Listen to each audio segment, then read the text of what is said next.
고센TV 시청자 여러분 안녕하세요. 마에스트로나입니다. 오늘 메시지 함께 나누기 전에 성도님들께 광고 말씀 하나 좀 드리겠습니다. 오늘이 8월 24일인데요. 그 다음 주하고 그 다음 주 8월 31일하고 9월 7일 토요일입니다. 둘 다. 이때는 제가 확실하게 그 고센TV를 쉬게 됩니다. 저의 개인적인 상황 때문에 그렇습니다. 제가 일하는 회사가 이때 이제 명절 대목이라서 바빠져요. 그래서 이제 평소에는 주말 근무가 없는데 지금 이제 다음 주부터는 이제 주말 토요일하고 주일에도 일하는데 저는 사정을 얘기해서 주일에는 일하진 않지만 토요일에는 제가 일을 하러 나가야 됩니다. 그래서 말씀드린 대로 8월 31일하고 9월 7일 그리고 그 다음 주가 이제 추석 연휴 들어가기 직전에 이제 주말이 돼요. 길면은 이날까지 9월 14일까지 아니면은 9월 7일까지는 고센TV 영상이 업로드 되지 않는다는 점을 말씀드립니다. 성도님들께서 기억해 주시면 감사하겠습니다.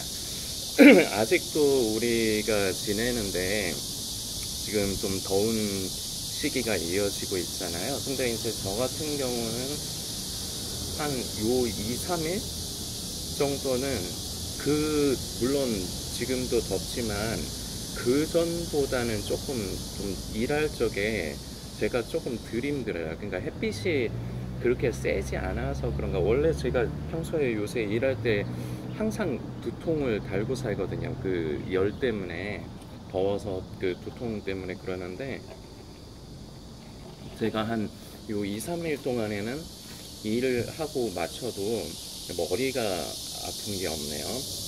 그리고 저녁에 이제 밤에 이제 잠을 잘 때도 이제 조금은 뭐 크게 시원해진 건 아니지만 조금은 시원해진 것 같은데 근데 뉴스를 보면은 또 아닌 것 같아요.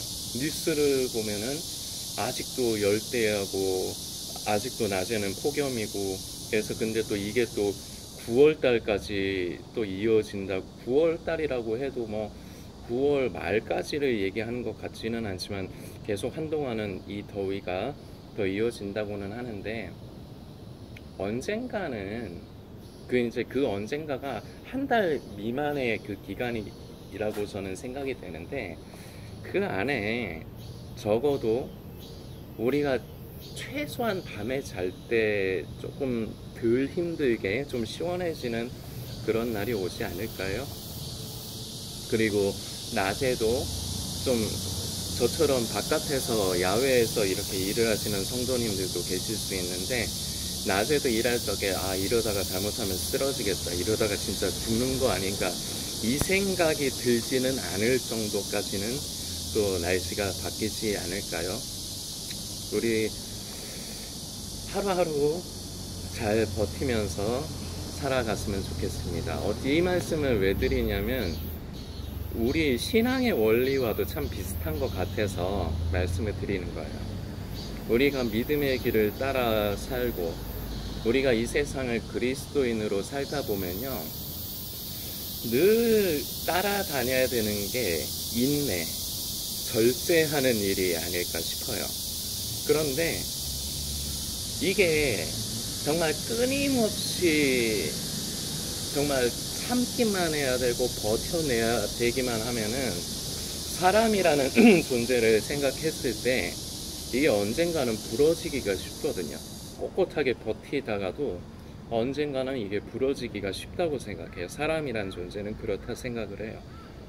그런데 방금 전에 말씀드렸듯이 날씨도 지금 현재는 도대체 언제나 돼야 밤에 좀 시원하게 자나, 언제가 돼야 좀 낮에 이러다가 죽지는 않겠다 이 생각이 들 정도로 좀 나아질까. 지금은 그게 안 보이는 것 같아도 언젠가는 며칠이 될지는 모르겠지만 지나면 그런 시기가 올 거 아닙니까? 이렇듯이 우리 성도의 삶에도 하나님께서 우리의 연약함을 아시기 때문에 그것이 조금 나아지고 지금의 이 고난과 고통이 조금 나아지고 그래도 조금 숨이 좀 쉬어진다, 이런 시기를 주시리라 저는 믿습니다. 더 정확하게 말씀드리자면요, 솔직하게 말씀드리자면 믿고 싶어요.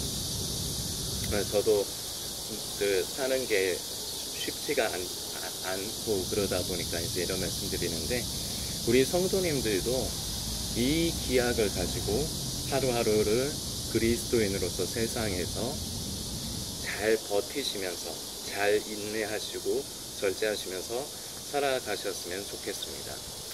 고센TV의 그 사역의 방향을 이제 기존의 성도님들은 이제 아실 테지만, 고센TV를 아시게 된 지 얼마 안 되신 분들은 잘 모르실 수도 있는데, 기본적인 사역의 방향은 마지막 때 이제 유튜브가 이제 가장 심하고, 이제 다른 SNS들을 통해서도 보면은 마지막 때 이제 휴거, 종말 이런 것들에 관련된 것으로 이제 활동을 하는 사람들이 있습니다. 바로 이런 사람들을 도구로 사용하는 마귀의 그 미혹으로부터, 그 미혹에 빠져 있는 사람들 중에 다만 몇 사람이라도 살리고 건져내는 것이 기본적인 고센TV의 사역의 방향이자 목적입니다.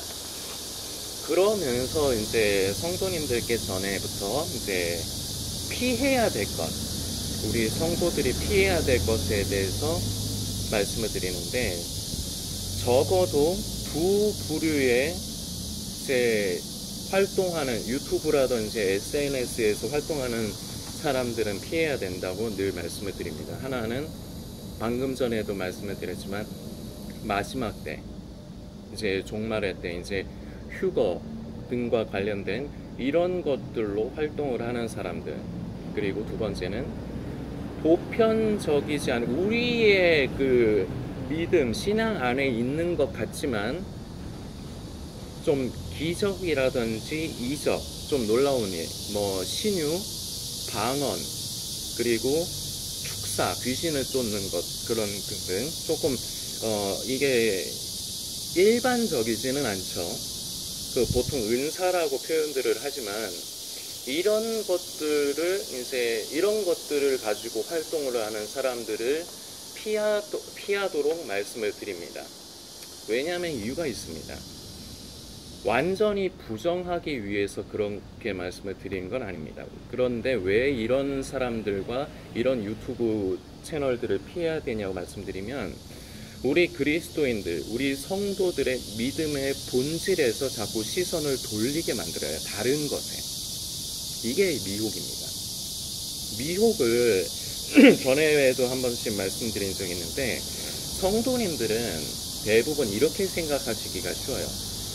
틀린 것을 가지고, 잘못된 것을 가지고 성도들을 속이는 것을 미혹이라고 생각하시기가 쉬워요.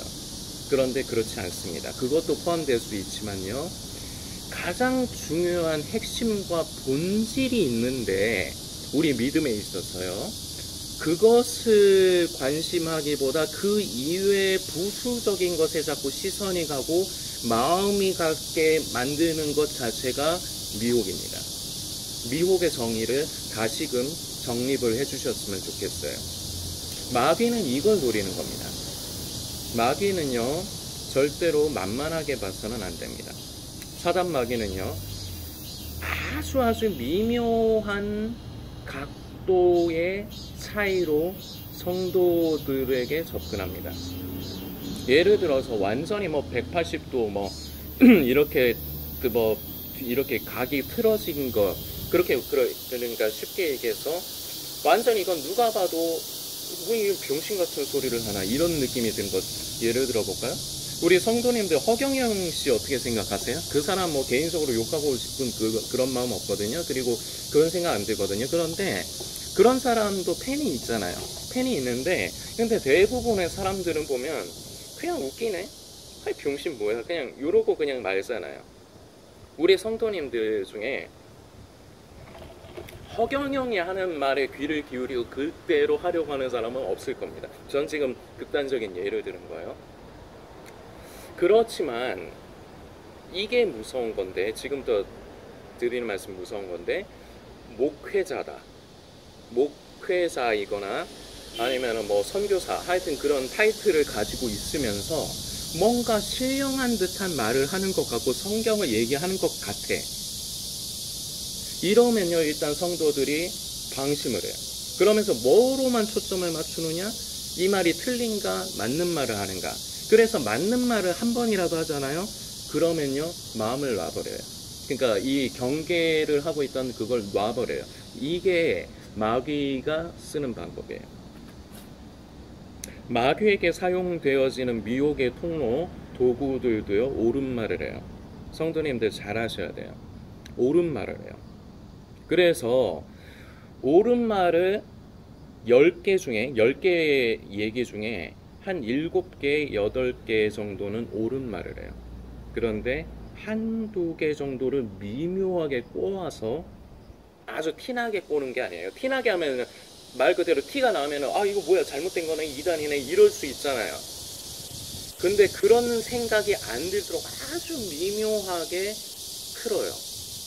이단에 빠지는 원리가 이거예요. 신천지도 그렇고요. 다 다르지 않아요. 방금도 말씀드렸지만 10개의 말을 하자면요, 7개, 8개 이상은 맞는 말을 해요. 이게 문제라는 거예요. 여기에 속아요. 여기에 그리고 마음을 놔버려요. 방심해버려요. 한두 개를 가지고 그것도 확 틀어서 말을 하는 게 아니라 미묘하게 꼬아요. 그러면서 목적이 무엇이냐? 믿음의 본질보다 다른 것에 더 관심을 갖게 만들어요. 이게 문제입니다.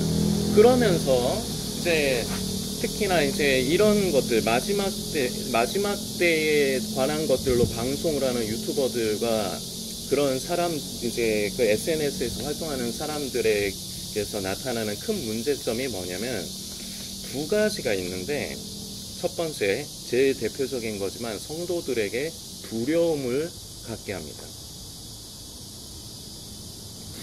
구원에 대한 두려움, 종말에 대한 두려움.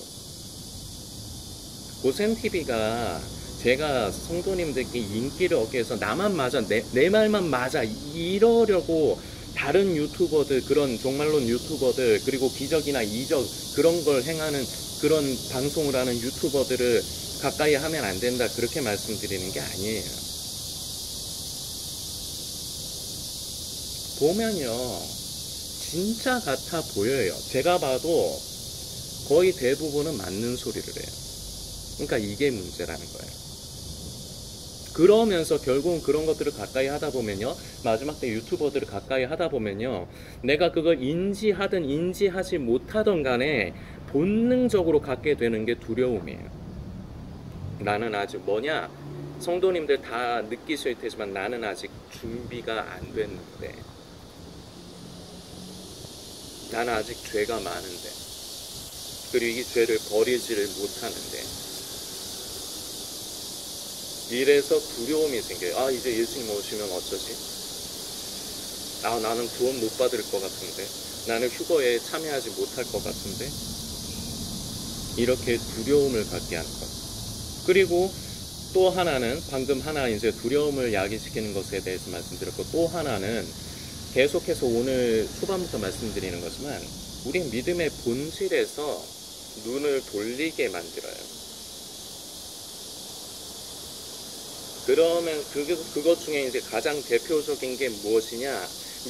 우리 믿음의 본질이 있는데, 그 본질에서 자꾸 눈을 돌리게 하고 다른 것을 쳐다보게 만들고 관심하게 하는 것 중에 대표적이고 굉장히 중요한 게 있는데, 그게 무엇이냐? 구원관이에요. 제가 성도님들과 가볍게 실험을 하면서 이것을 좀 설명을 드리려고 합니다. 물품 필요 없어요. 지금 제가 하는 말을 잘 들으시면서 한번 마음의 심경의 그 변화를 느껴보시면 돼요. 우리 고센TV 성도님들은 대부분 저를 만나본 적이 없으세요. 그리고 성도님들 중에는 고센TV 초기 때부터 이제 고센TV와 함께 하신 성도님도 계실 거고요. 그리고 고센TV를 알게 된 지 얼마 안 되신 분도 계실 거예요. 자, 그런데 지금 영상을 보시는 성도님께 제가 이렇게 직접 만났다고 칩시다. 이렇게 부탁을 해볼게요. 성도님, 저 5,000원만 좀 빌려주세요. 자, 이러면 어때요? 고센TV를 알게 된 지 얼마 안 된 분들은 둘 중에 하나예요. 아이, 병신 뭐야, 내가 너한테 5,000원을 왜 빌려줘? 이러거나, 아이, 이놈 재밌네? 에이, 뭐 5,000원이야, 까짓 거 뭐, 한번 떡 싸먹었다 생각하고 한번 줘볼까? 이렇게 해서 5,000원까지는 빌려주실 수 있을 거라 생각해요. 지금 영상 보시는 성도님 한번 스스로 생각해 보세요. 자, 그런데 제가 성도님 10,000원만 빌려주세요 이러면 여기까지는 아마 5,000원하고 비슷할 수 있어요. 그런데 5,000원 말씀드릴 때보다는 10,000원 말씀드리면은 아이 저 뭐야, 내가 너한테 왜 빌려줘, 이런 분들이 많을 거예요. 더 조금이라도 더. 자, 그럼 또 질문 하나 더 드려볼까요? 이번에는 제가 성도님한테 50,000원을 빌려달라고 한다고 쳐봅시다. 어떠실 것 같아요? 대부분 여기서 걸러져요. 아, 내가 잘 알지도 못하는 너한테 내가 50,000원을 왜 빌려줘? 뭘 믿고 50,000원을 빌려줘? 50,000원이면 할 수 있는 게 얼마인데? 근데 이제 이 우리 성도님들 가운데 저를 직접 만나보셨거나 저를 아시는 분들은 50,000원 선까지는 아마 빌려주실 수 있을 것 같아요. 자, 그런데 또 질문 드려볼까요? 이번에는 제가 성도님한테 100,000원만 좀 빌려달라고 하면, 자, 여기서부터 왜 이거 저를 직접적으로 아시고 만나보신 분들도 좀 갈등이 생기기 시작할 거예요. 그러면서 회피를 하고자 하는 말을 하고 싶을 겁니다. 아, 빌려드리고 싶은데 제가 좀 사정이 좀 지금 여유가 없어서, 이렇게가 될 거예요. 저를 잘 모르시는 분들은 말도 안 되는 소리를 제가 하는 거고요. 야, 씨, 너한테 내가 왜 100,000원을 빌려줘? 이렇게 되는 거고요.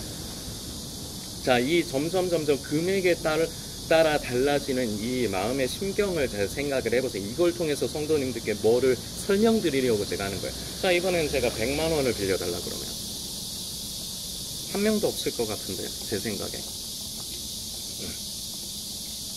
제가 성도님들께 어느 성도님이든 저 100,000원만 좀 빌려주십시오 이러면은 저 빌려주실 분이 계실까요? 정말 잘해야 한 분 계실까 말까? 한 분도 힘들어요. 제로에 가깝다고 저는 생각해요.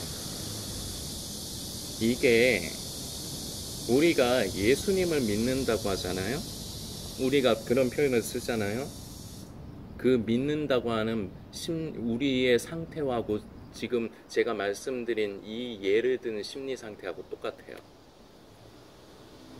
무슨 얘기를 하려고 하느냐? 우리는 예수님을 믿는다고 해요. 그러면서 우리는 잘 알고 있어요. 구원은 어떻게 받는 것입니까? 우리가 예수님을 믿음으로써 우리는 은혜로서 구원을 얻는 것입니다. 아멘이시죠? 자, 그런데요, 행위에 대해서 완전히 버리지를 못해요. 뭐냐?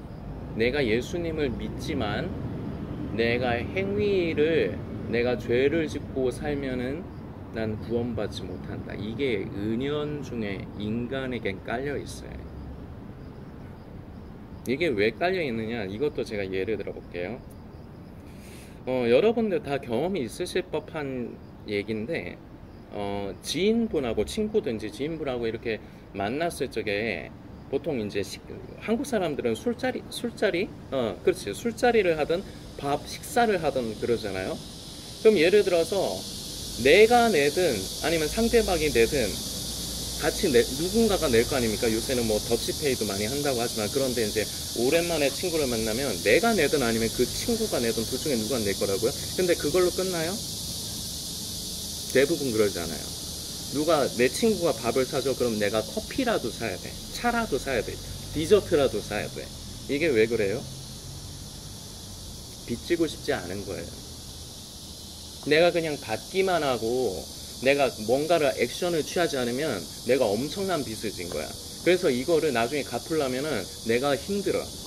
그러니까 그 빚지지 않고 싶은 마음, 이 마음을 갖기 위해서, 그리고 좀 이 빚에 대한 부담감을 줄이기 위해서 내가 작은 거라도, 식사보다는 보통 커피가 그래도 돈이 덜 들잖아요. 만일에 상대방이 뭐 고깃집에 데려가서 둘이 식사를 했는데 막 한 7, 8만 원 나왔다 치면은 그거보다는 커피가 비싸지는 않을 거 아니에요.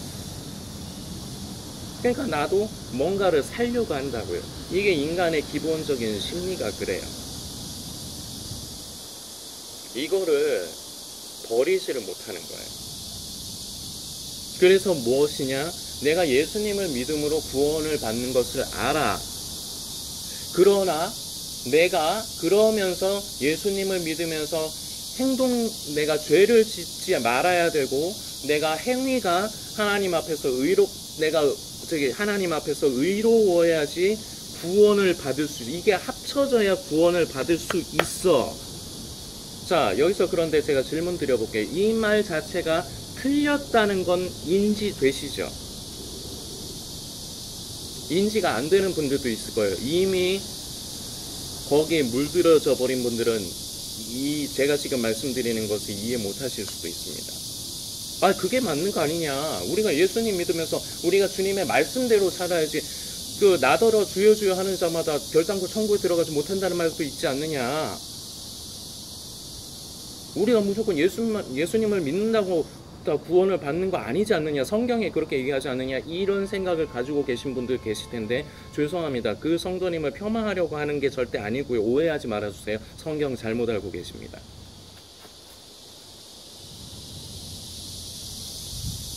그런데 이게 은연중에 지금 시대를 살아가는 사람들 중에, 그리고 특히나 마지막 때에 대해서 관심하고, 그리고 마지막 때에 관련된 유튜브라든지 SNS를 가까이 하는 사람일수록 이 생각을 무의식적으로 대부분 가지고 있어요. 예수님을 믿어도 내가 죄를 짓거나 내 행위가 하나님 앞에서 올바르지 않으면 구원받지 못한다, 휴거에 참여하지 못한다, 이게 배겨 있다고요. 그런데 이 문제가 지금 시대의 문제만 있었던 건 아닙니다. 바울 서신을 보면요, 바울 서신 중에 갈라디아서라는 성경이 있죠. 우리 성도님들 다 아시죠? 그러니까 아시겠지만 바울 서신은 편지입니다.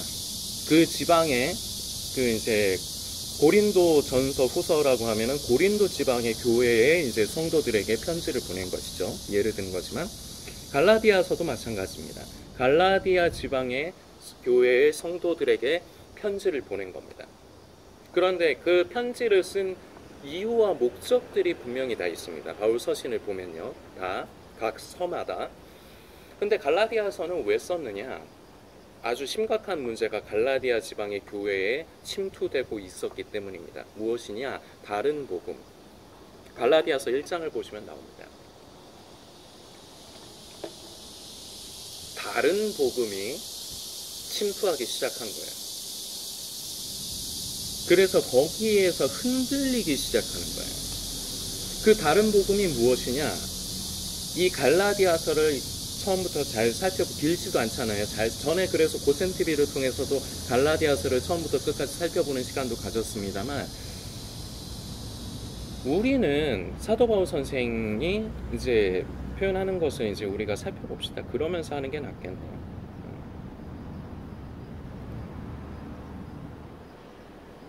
갈라디아서 2장입니다. 갈라디아서 2장 16절의 말씀을 제가 성도님들께 읽어드리겠습니다. 사람이 의롭게 되는 것은 율법의 행위로 말미암음이 아니요 오직 예수 그리스도를 믿음으로 말미암은 줄 알므로 우리도 그리스도 예수를 믿나니 이는 우리가 율법의 행위로서가 아니고 그리스도를 믿음으로써 의롭다함을 얻으려 함이라. 율법의 행위로서는 의롭다함을 얻을 육체가 없느니라. 그리고 이어서 같은 2장이지만 20절 말씀, 많이 암송들도 하시는 말씀입니다. 20절에서 21절까지 내가 그리스도와 함께 십자가에 못 박혔나니 그런즉 이제는 내가 사는 것이 아니요 오직 내 안에 그리스도께서 사시는 것이라. 이제 내가 육체 가운데 사는 것은 나를 사랑하사 나를 위하여 자기 자신을 버리신 하나님의 아들을 믿는 믿음 안에서 사는 것이라. 내가 하나님의 은혜를 패하지 아니하노니 만일 의롭게 되는 것이 율법으로 말미암으면 그리스도께서 헛되이 죽으셨느니라. 아멘. 이 사도 바울 선생은 이 갈라디아 지방의 이제 성도들에게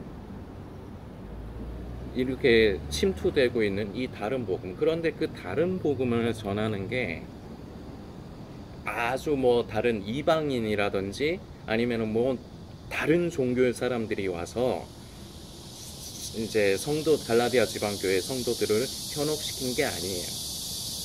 같은 믿는 자라고 하는 사람들 중에 유대교회의 핵심은 뭡니까? 율법입니다.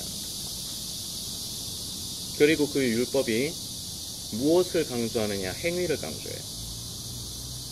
근데 이 율법을 하나님께서 우리에게 주신 이유가 있고, 그리고 그 율법의 정신이 있는데 이걸 모르는 겁니다. 이걸 사람들은 어떻게 적용을 하느냐? 이게 이렇게 하면 죄야, 이렇게 하면 죄가 아니야. 그래서 죄인 거는 처벌해야 돼. 여기에만 초점을 맞춰요.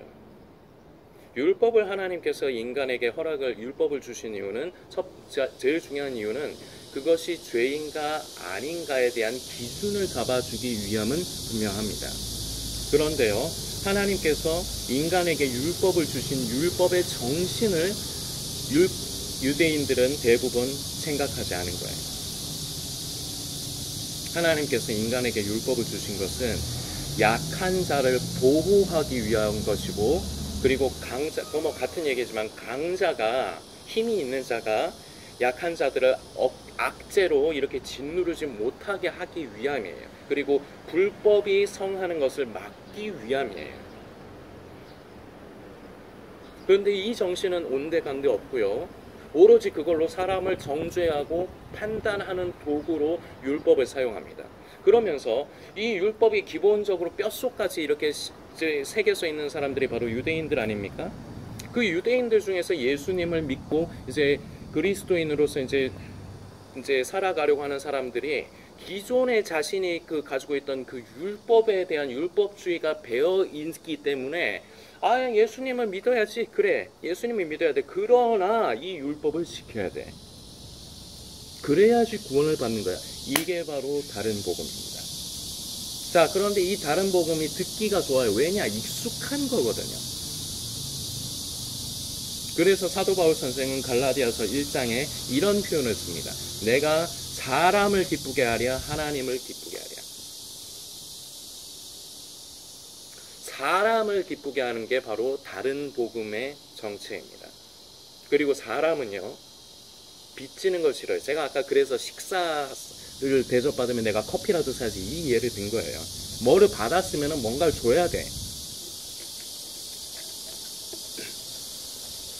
하나님의 은혜는 그러나 은혜는 다릅니다. 우리는 하나님의 은혜로 구원에 이르는 것입니다. 아멘이십니까? 은혜는요, 내가 무언가를 해야지 받을 수 있는 것을 은혜라고 하지 않아요.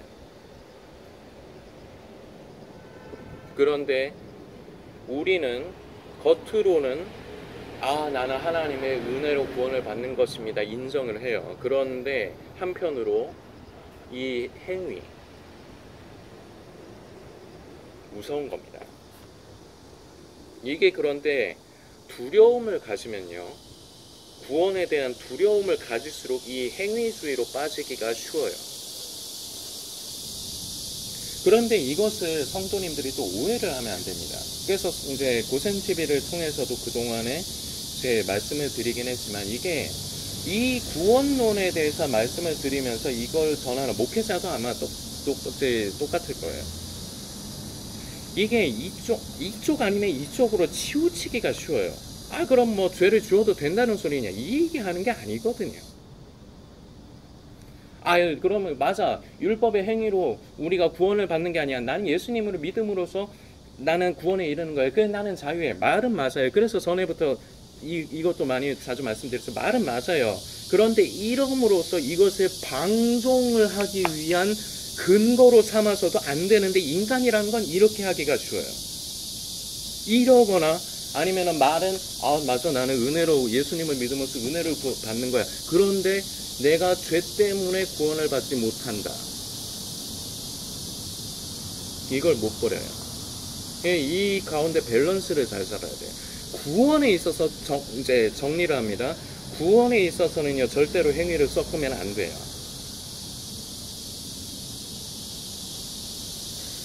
성도님이, 그래서 이런 표현도 제가 한 번씩 썼습니다. 성도님이 아무리 죄를 짓지 않아도요, 아무리 올바르고 의로운 삶을 살아도요, 성도님 구원받지 못할 수 있습니다. 왜냐? 예수님을 믿는다고 생각했는데 예수님을 믿는 게 아니라 예수님을 그저 아는 것, 내가 예수님을 믿음으로써 구원받는다는 사실을 아는 것에 그냥 멈춰있는 분일 수도 있기 때문입니다.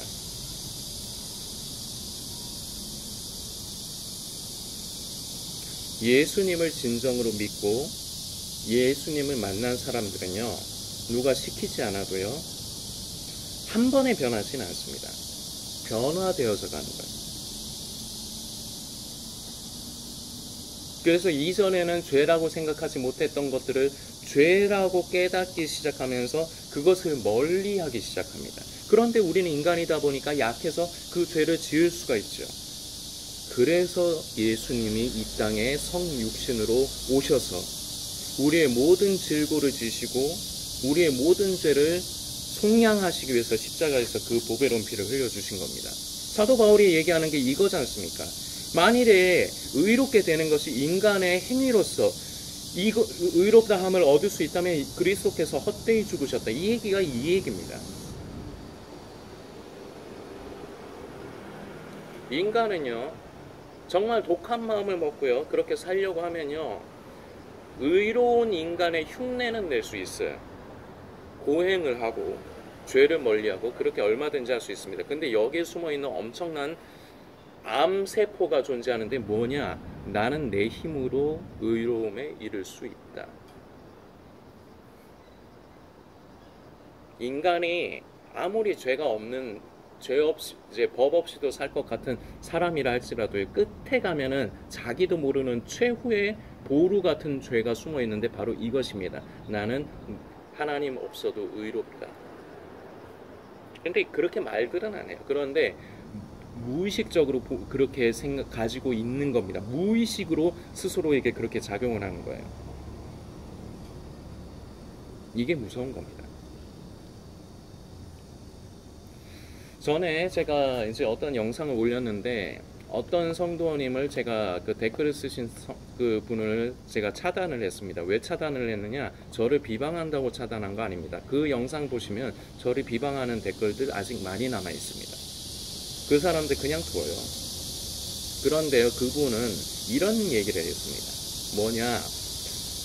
예수님을 진정으로 믿고 믿음과 행위가 같이 이렇게 있으면 우리는 환난 전에 휴거를 받는다. 행위를 갖다 붙인. 제가 그분을 왜 댓글을 차단을 했느냐? 그것을 가지고 다른 성도님들께 옮길까봐, 그 영향이 누군가 한 명에게라도 영향이 갈까봐 그 댓글 지우는 것뿐만 아니라 차단해버렸어요. 왜냐? 이미 그걸로 배여있는 분이에요.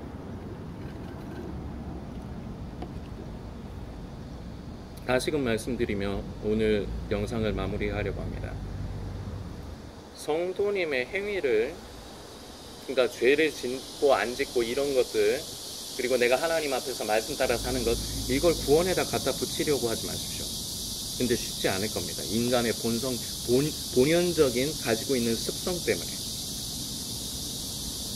그런데 이것마저도 자기 부인이 필요해요. 나를 부인하는 거예요.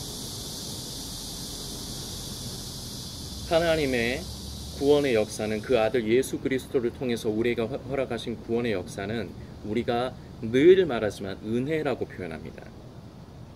이 은혜라고 표현되는 것이 나에게 실제로 은혜가 되게 하십시오.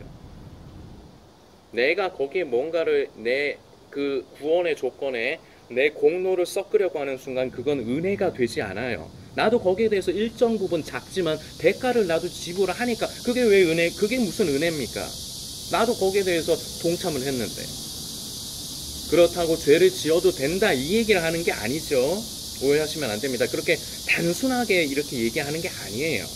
그러나 그럼에도 불구하고 구원의 조건에 내 행위가 받쳐줘야지 구원을 받을 수 있다. 이 생각은 마귀가 주는 생각이고, 지금 이 시대의 마귀는 미혹의 통로들, 자신의 미혹의 통로들, 유튜버들, 마지막 때 유튜버들, 그리고 사이비 이단들을 통해서 이것들을 심어 놓습니다.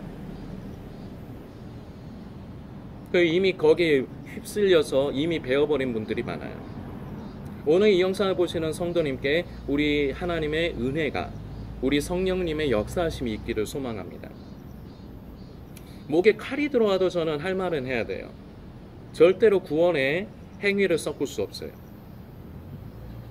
그것은 다음 편에 제가 또 이어서 하겠습니다. 그것은 진정으로 예수를 믿고 영접하고 부족하지만 하루하루 십자가의 길, 성도의 길을 걸어가는 사람들에게서 자연스럽게 나타나게 되는 현상이 바로 우리가 죄를 멀리하고 절제하고 인내하고 그런 삶을 살아가게 되는 것이지, 물론 그러다가도 넘어져요. 그렇지만 우리가 이런 존재이기 때문에 예수님이 이 땅에 오셔서 십자가에서 그 보배로운 피를 흘려주신 것입니다. 우린 이것을 잊어서는 안 돼요. 우리가 하나님 앞에서 말씀을 쫓아 살고 죄를 멀리하는 것은 진정으로 예수님을 믿고 하루하루 거듭나가는 성도들에게서 그냥 자연스럽게 따라오는 현상일 뿐이에요. 전에 제가 쓴 표현 중에 하나인데, 여러분들도 푸바오 좋아하시는 분들 많으실 겁니다. 저도 그 푸시 좋아해요. 저희 집 사람들 다 좋아해요. 그런데요, 푸시 처음 태어났을 때 보셨습니까? 러바오가 아이바오인가요? 러바오가 아빠하고 아이바오가 엄마인가? 그거 제가 지금 헷갈리네요. 하여튼 푸시가 처음 태어나자마자를 보신 적 있나요? 처음에 제가 태어나자마자의 모습을 유튜브로 봤을 때 이게 진짜 판단가 싶더라고요. 그냥 쥐새끼같이 생겼어요, 그냥. 그런데요, 이게 조금씩 시간이 지나니까요, 진짜로 까맣고 하얗게 털이 경계가 생기면서 판다처럼 보이기 시작해요. 그리고 한 석 달인가 몇 달인가 지나니까 진짜로 이뻐 죽겠는 거예요, 우리 푸시가. 왜냐? 판다이기 때문에, 판다는 판다이기 때문에 판다의 모양을 갖추는 거예요. 진정으로 예수를 믿고 영접한 성도, 삶을 살아가면서 진정으로 예수님을 만나고 믿고 영접한 성도는 내가 어떻게 하려고 하는 것이 아니라 성령님께서 내 양심 가운데 자꾸 두드리시거든요. 얘야, 그러면 안 된다. 우리는 그것에 순종할 때도 있고 불순종할 때도 있어요. 그러나 우리는 그러면서 우리가 죄라고 인식하는 것들을 점점 멀리 하려고 하는 습성이 생겨요. 마치 판다가 처음에 태어났을 땐 이게 쥐새끼같이 생겼지만 결국 판다이기 때문에 판다의 모양을 갖추는 것처럼 진정으로 예수 믿으면, 진정으로 예수 믿은 사람이 삶을 살아가다 보면서 많은 시행착오를 겪어요. 우리 인생 자체가 바로 이런 길을 걸어가는 거예요. 성도의 길을 걸어가면서 하루아침에 변화되는 게 아니에요. 그러면서 점점 변화되어서 가는 거예요. 그래서 이렇게 되었을 때 이것을 가지고 율법의 행위가 아닌 믿음의 행함이라고 표현하는 겁니다. 중요한 거예요. 그러나 행위가 구원을 받기 위한 전제 조건으로 내 속에서 작용하고 생각하는 순간 그것은 행위 구원으로 빠지기가 100%입니다. 절대로 이 위험한 생각에서 지금까지 갖고 계셨다면 버리십시오. 쉽지는 않겠지만 마귀가 자신의 도구들을 통해서 이 시대에 많이 뿌려놨습니다. 이 생각을요. 그리고 이미 많이 받아들였어요. 여기서 벗어나야 됩니다. 성도님들께서 묵상해 주시길 부탁드리겠습니다.